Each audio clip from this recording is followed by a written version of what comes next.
বকর সিদ্দিক রাদিয়াল্লাহু তাআলা আনহু জামা পটিয়া আল্লাহর নবীর কাছে এসেছেন। আল্লাহর নবী সাহাবায়ে কেরামকে ভাষণ দিতেছেন। আল্লাহর নবী আবু বকরকে দেখতেছেন। আবু বকরের ব্যাপারে রাসূল বলছেন, আরহামু উম্মতি বি উম্মতি আবু বকর। এই উম্মতের সবচেয়ে দয়ালু হলো কে? সবচেয়ে দয়ালু কে? আবু বকর। কিন্তু আজকে আবু বকরের চোখে মুখে রাগের ছাপ।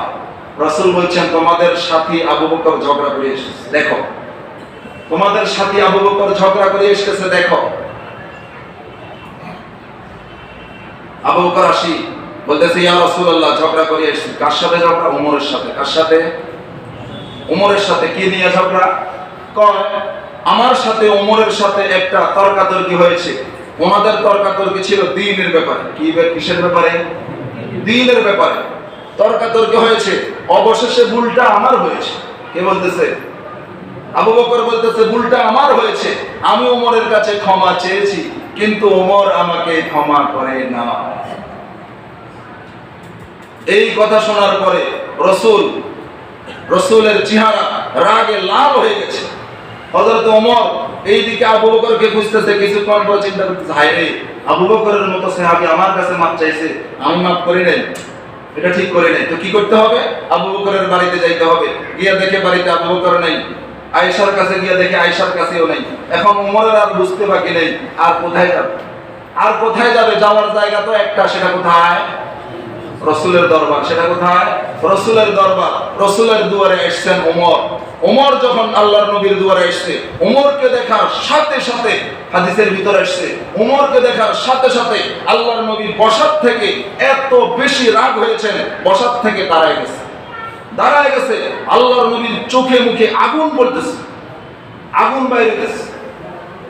হযরত আবু বকর আল্লাহর নবীর রাগ দেখি আবু বকর থরথর করে গেছে। আবু বকর বলতেছে, ইয়া রাসূলুল্লাহ, ওমরের কোনো দোষ নাই, ওমরের কোনো দোষ নাই, সব দোষ আমার। সব দোষ কার? আমার। এরপরে আল্লাহর নবী একটা ভাষণ দিয়েছেন। আল্লাহর নবী বলতেছেন, শোনো, যেখানে সব সাহাবায়ে কেরামের মুহাব্বত শেষ, সেখান থেকে সিদ্দিক আকবরের মুহাব্বত শুরু। সুবহানাল্লাহ।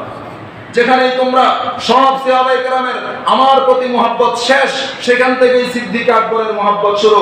তোমরা শুধু আমারে মুহাব্বত করছিলা সুখের দিনে, সিদ্দিক আকবর এমন এক মানুষ যে আমাকে মুহাব্বত করছিল দুঃখের দিনে। আমি যখন দিন শরীয়ত নিয়ে আসছিলাম, তোমরা সবাই আমার মিথ্যাবাদী বলছিলা। এই উমর, তুমি তো তরবারি নিয়ে বাইর হয়েছিলা আমার ঘাট থেকে মাথা আলাদা করার জন্য, তুমি তো তরবারি নিয়ে বাইর হয়েছিলা। তোমরা সবাই আমার মিথ্যাবাদী বলছিলা। একজন মানুষ যে কোনো চিন্তা ভাবনা ছাড়া সে আমার সত্যবাদী বলছে, সে হলো আমার আবু বকর। এই জন্যই তো হাদিসের ভিতরে আসছে, আবু বকর বলেন, হুব্বিবা ইলাইয়া মিন দুনিয়াকুম সালাস, গোটা দুনিয়ার মধ্যে আমার তিনটা জিনিস প্রিয়। এক নম্বর, আন-নাযরু ইলা ওয়াজহি রাসূলিল্লাহ, রাসূলের চেহারা তাকাইয়া দেখা। সুবহানাল্লাহ। যেখান থেকে সবার মুহাব্বত শেষ, সেখান থেকে সিদ্দিক আকবরের মুহাব্বত শুরু। সেই সিদ্দিক আকবর শুরু আছে কোথায়? শুরু আছে কোথায়? মদিনা। সেই মদিনার প্রেমের কথা বলতেছি, ওই মদিনার প্রেমের কথা বলতেছি, যেই মদিনায় দিন রাত মুহূর্তে মুহূর্তে আসমানি রহমত বর্ষণ হয়। ওই মদিনার প্রেমের কথা বলতেছি, যেই মদিনায় আপনার আমার হৃদয়ের স্পন্দন, আপনার আমার প্রিয় মাহবুব, প্রিয় মাশুক জনাবে মুহাম্মদুর রাসূলুল্লাহ সাল্লাল্লাহু আলাইহি ওয়াসাল্লাম, যার চেহারা তাকাইয়া দেখাটাই ইবাদত, যার শাফাআত ছাড়া আপনিও জান্নাতে যাইতে পারবেন না, আমিও জান্নাতে যাইতে পারবো না, সেই মদিনায় শুয়ে আছেন আপনার আমার মাহবুব। ওই মদিনার প্রেমের কথা বলতেছি, যেই মদিনায় এক রাকাত নামাজ পড়লে 50,000 রাকাত নামাজের সওয়াব। ওই মদিনার প্রেমের কথা বলতেছি, যেই মদিনায় যদি আপনার আমার কবর হয়, হাদিসের ভিতরে এসেছে, এক সাহাবী ইন্তেকাল করছে, ওই সাহাবীর দাফন করা হইতেছে মাকবারাতুল বাকিতে। আরেকজন সাহাবী বলতেছে, হায় রে সাহাবী, এটা তো কেমন মরণ হলো, এটা তো কেমন মরণ হলো, এই সময় তুই মরলি, তোর দাফন হইতেছে মাকবারাতুল বাকিতে। আল্লাহর নবীর সাথে সাথে তারা ধমক দিয়ে বলতেছে, সাহাবী, এটা তুমি কি বলতেছো? হুজুর, আমি মাকবারাতুল বাকিকে ইনসাল্ট করে বলি নাই।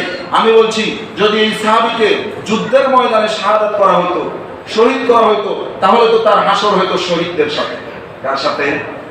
শহীদদের সাথে। রাসূল বলছেন, শুনো, যুদ্ধের ময়দানে যুদ্ধ করতে গিয়া যদি কেউ শহীদ হয়, তার মর্যাদা তো বেশি, ঠিক আছে, কিন্তু যার দাফন মাকবারাতুল বাকিতে হয়, তার মর্যাদাও কিন্তু কোনো অংশে কম নয়। হাসরের ময়দানে সে উঠবে আমার সাথে। সুবহানাল্লাহ। কার সাথে? সেই মাকবারাতুল কোথায়? মদিনায়। মহান রব্বুল আলামিন আমাদের প্রত্যেককে মক্কা মদিনার প্রেম দিয়া নিজের হৃদয়কে সাজানোর তৌফিক দান করুন। সকল বলে আমিন। ওয়া আখিরু দাওয়ানা আলহামদুলিল্লাহি রাব্বিল আলামিন।